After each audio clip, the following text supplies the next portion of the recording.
प्यारे बच्चों, सुप्रभात। हिंदी की कक्षा में आपका स्वागत है। आज हम लोग पथ की पहचान कविता को आगे बढ़ाते हुए उसके प्रश्न उत्तर को करेंगे। इसके पहले 2 वीडियो में हम लोग पथ की पहचान का भाग 1 और भाग 2 में कविता को अच्छी तरह से पढ़कर समझ चुके हैं। आशा करती हूँ कि आप लोगों ने वीडियो को देखा होगा और अच्छी तरह समझा होगा, ताकि आपको प्रश्नों के उत्तर को समझने में आसानी हो। अब मैं एक एक करके इस पाठ के प्रश्नों का उत्तर आपको बताने जा रही हूँ। इस पाठ का पहला प्रश्न है, पथ की पहचान कविता में कवि ने पथ पर चलने से पहले क्या करने को कहा है।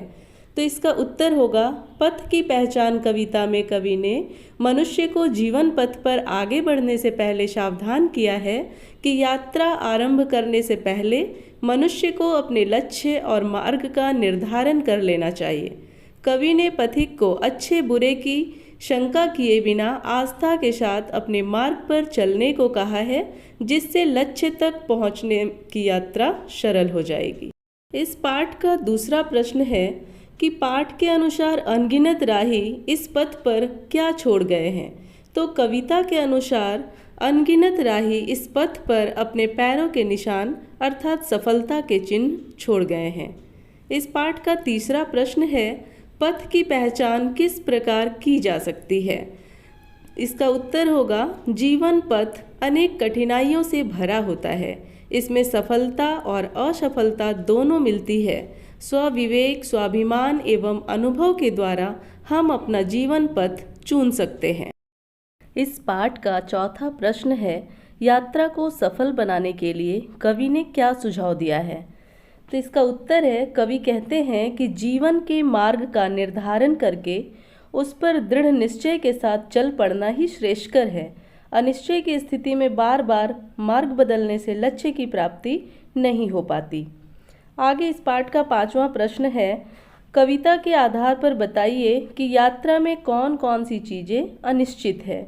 इसका उत्तर है, यात्रा में नदी, पहाड़, गड्ढा, बाग, बगीचा, फूल, कांटे आदि तो अनिश्चित है ही, साथ ही यह भी अनिश्चित है कि जीवन की यात्रा कब खत्म होगी। अगला प्रश्न है, कवि ने स्वप्न पर मुग्ध होने से क्यों मना किया है। उत्तर, स्वप्न पर मुग्ध न होने की राय कवि इसलिए देता है कि इससे मनुष्य सच्चाई से दूर हो जाता है और ये स्वप्न उसे कहीं का नहीं रहने देते।